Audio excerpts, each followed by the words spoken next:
Before going through any coloring tools, first we should understand how to read color information in video clips using scopes.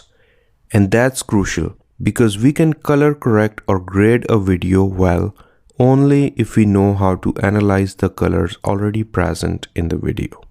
Understanding the scopes now will also help to understand the function of the remaining color tools we are going to look at in this section.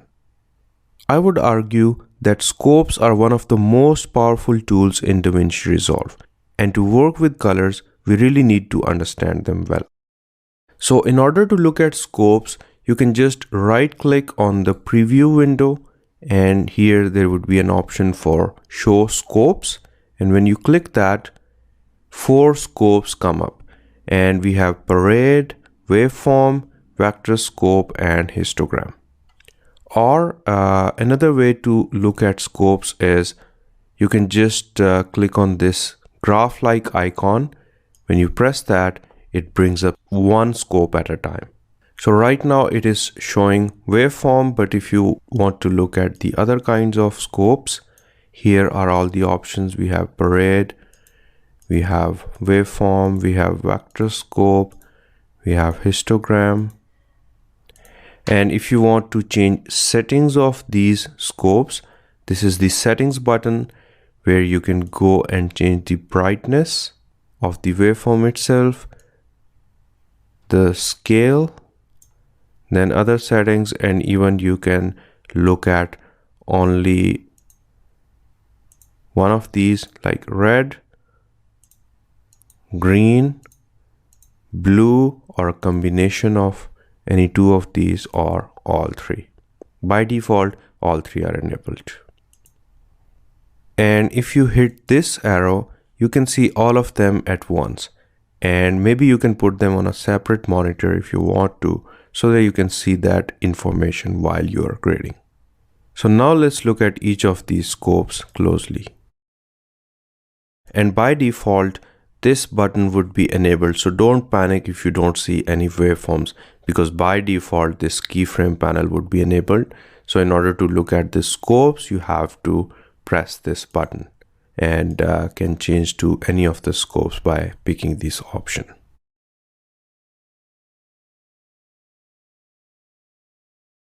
First, let's look at waveform, and then we can look at the parade and the remaining one, because I think that would make more sense.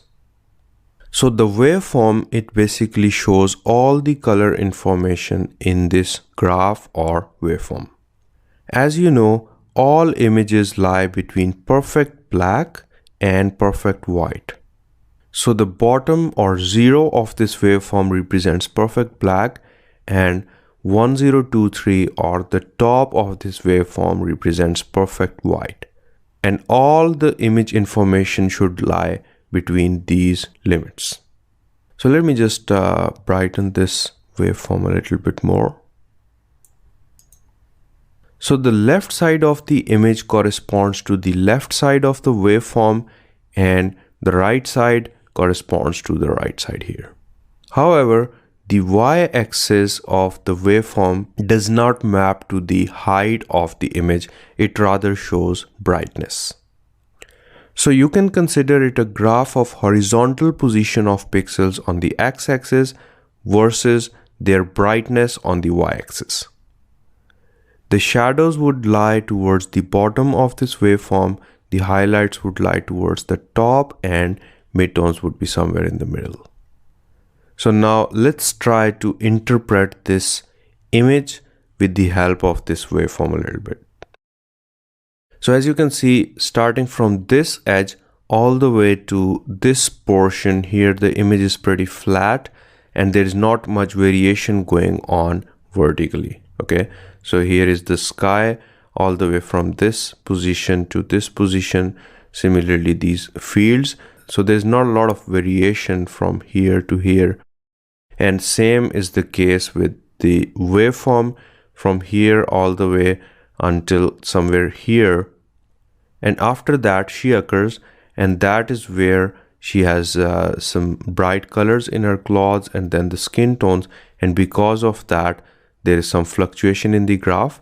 And after that, Starting from this point onwards until this point, the image is again pretty flat, and after that the only difference on this side is there are some shadows because of this tree, and that is where the brightness level drops a little bit. Okay, and then in this portion as well as in this portion there is blue sky, which correlates to this blue line. This portion of the blue line corresponds to this side. This portion corresponds to this blue line. Similarly, if I go to a different clip and if I expand it by adjusting these color wheels a little bit, whose working I'll explain in the next lesson. Here you can see again there is a blue sky all the way from the left to the right, and you can see here a continuous blue line in the highlights. Why is it in highlights? Because this is relatively the brighter part of the image. And then overall the image is pretty flat except for this region where there is a black backpack, and that is where you see that this little portion, this little horizontal portion of the image, that is where the brightness level is a little up, and then as soon as the black backpack starts all the way to this point, and then because of the blue this darker shirt and the darker hair and the camera, that is where the brightness level drops a little bit for the overall image, and then again it starts to be pretty steady.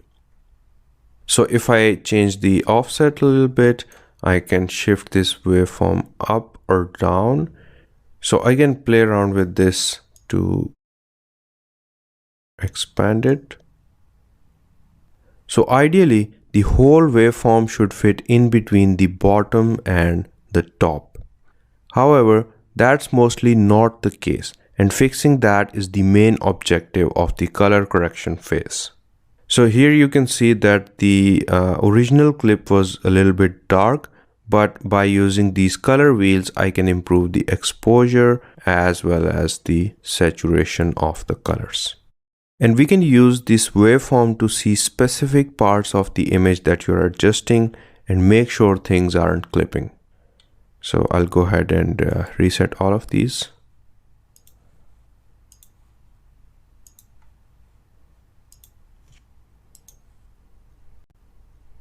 The next one after the waveform is parade. But instead of having the red, green and blue channels all superimposed on each other like in this waveform, here you have these three channels side by side. So you have red, green and blue placed side by side, and the information is all the same. Here in the waveform you see that there was a little spike happening in all these red, green and blue channels, and same is the case with parade. This is the spike in the red, green and blue. Okay, so as you can see, these are horizontally squeezed a little bit because originally there was just a single waveform in this whole horizontal position, but now we have to fit three of them. So these are a little bit squeezed in order to fit three graphs in the same horizontal portion, but the information is all the same. And here you can see that the highlight, this flat portion in the blue curve, is a little bit higher than in the rest. Why? Because of this blue sky. So the next kind of scope is vector scope, and this is set up to see all the different colors. You have red, magenta, blue, cyan, green, yellow. If it's a little bit too bright, I can just go to the settings and make it less brighter and play around with the other settings. So you can think of it as a big version of one of these color wheels, and this vector scope maps all of the pixels in the image. You can also consider it like a circular kind of graph. The direction of different colors on the vector scope is same as on all these color wheels. Like on the right side you have blue, blue, blue, blue here. Similarly on the right side here you have blue. At the top you have red, Same is the case with vector scope. Similarly, here in the bottom left, you have the green color in all the wheels, and same is the case with vector scope. So the direction of colors, whether on these wheels or on the vector scope, is all the same.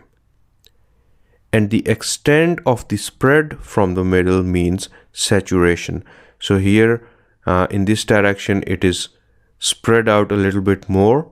So that means red color is more saturated in this image. Same goes for yellow color. So if this is extending more in a certain direction, that means that color is particularly saturated.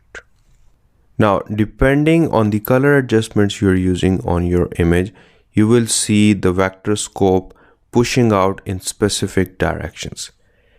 If I make everything red, let's say, the vector scope will also start pulling out towards red direction. Now, just look at the vector scope. What happens to that if I start pulling it towards the blue direction? You will see that the vector scope also starts adjusting itself in order to pull it towards that direction. And if I start pulling it towards green, you will see that it realigns itself. So this is a more saturated green color. So you will see it is pushing out a little bit more in the green direction. But if I make it less saturated, it will start squeezing away from the green color. So again, if an image is more saturated in a particular color, then the vector scope would be pulling out more towards that color. And if I start decreasing the saturation, it will start pulling away from that color more towards the center.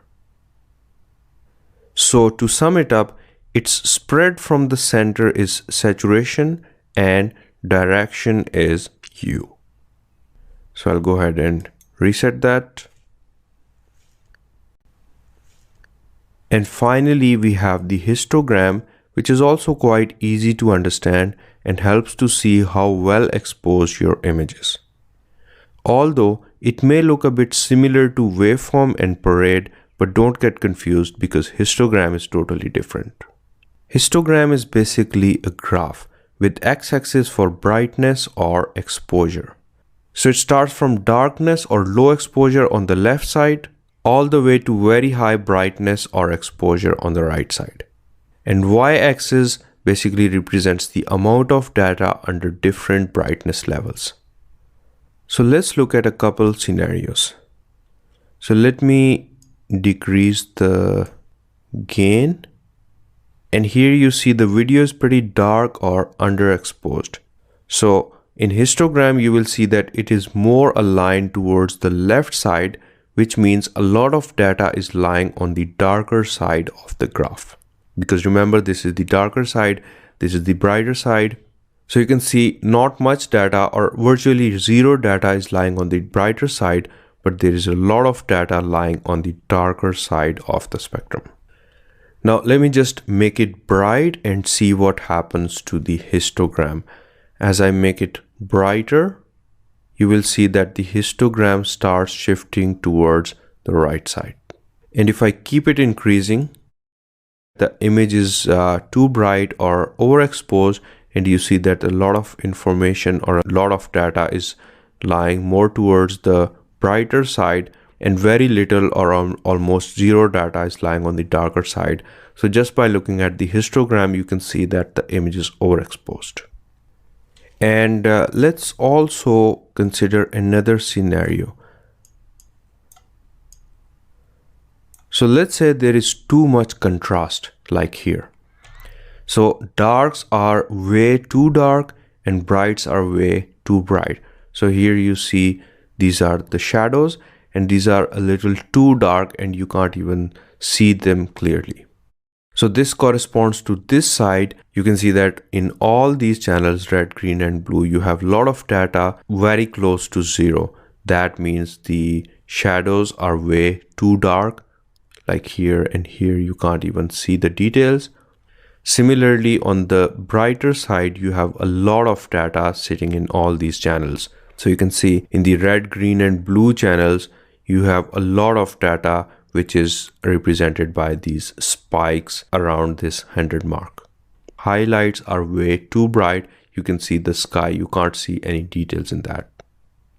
And in the middle, you have virtually zero or very little data. Here you see this is very close to zero. Too much data in the darkness and too much data in the brightness and very little data in between. So that is an indication that the contrast is too much. So these kind of very contrasty images basically show a U-shaped or a similar kind of graph in histogram. And this is an indication that the contrast is too high and we need to crank it down. Ideally though, we want color information starting from the left where the shadows are all the way to the right, preferably in a bell shape. That way our blacks will look black and whites will look white. So we can play around with these color wheels in order to balance the exposure and spread the histogram more evenly. So for example, first of all, I would increase the lift, decrease the gain, and now you see more of my data is shifted towards the middle, not on any of these extremes, and now the image starts looking a lot better.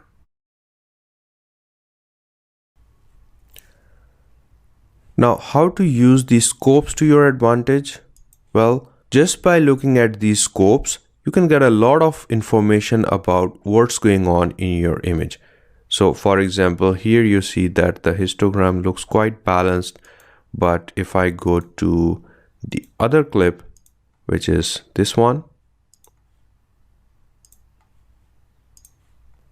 just by looking at these scopes, clearly you can see that the image is underexposed, because in waveform you can see that this is not touching the bottom, neither does it touch the top. So here there is a lot of gap at the top and at the bottom, and we can basically spread it apart. So if I close this and look at the waveform, so if I bring down the lift, it basically starts touching zero, which means that there is stuff that is approaching black, and it pulls the whole image towards shadows. If I bring it below zero, here you can see that some information is missing because it is going beyond zero, and this part, the shadows are clipping, because if you look at it, you can't see much of the detail. So we have to make sure that no portion of this waveform is clipping. That means that all of it is above zero, because if it goes below zero, then we start losing some information. Similarly, if I increase gain, I can maybe have it expanded and it starts approaching the top, which is perfect white. And if I keep increasing it, you will see that it starts clipping on the positive side, because some portion of this waveform is going beyond 1023, so we can't even see that. And this corresponds to losing some information in the highlights, like in the sky and in other bright portions of the image. You see that some detail can't be seen because it is being clipped. So it's part of the color correction phase to avoid clipping, whether on the bottom or on the top. So in order to get rid of the clipping, I have to increase the lift so that all this waveform is just touching zero. Similarly, I can decrease the gain so that I can recover the lost portion at the top. And now you can see that none of it is clipping, whether on the top or on the bottom. Similarly, if I look at the vector scope, here you can see that the image is not very saturated because it is more restricted towards the center. And here you see there is a saturation button. So if I decrease it, you will see that it further starts squeezing towards zero, and it becomes black and white. So there is no saturation in the image as well as in the vector scope. But if I increase saturation, you see that its direction is not changing, it's just expanding in that particular direction, and the saturation also starts increasing in the image itself. The more I increase it, the more it extends away from the center and the more the image saturates. So that is kind of how we can play around with these with these scopes and use them to our advantage. And here I have been doing a lot of stuff with these color wheels, and I'll be explaining the working of all these color wheels and all these buttons or all these color controls in the next few lessons. And I'll go ahead and reset all of these color changes. So while adjusting colors in videos, you can't always trust your eyes, especially when you do that for long periods of time. But scopes will never let you down, and you will find yourself using these scopes most of the time once you get a little bit used to them.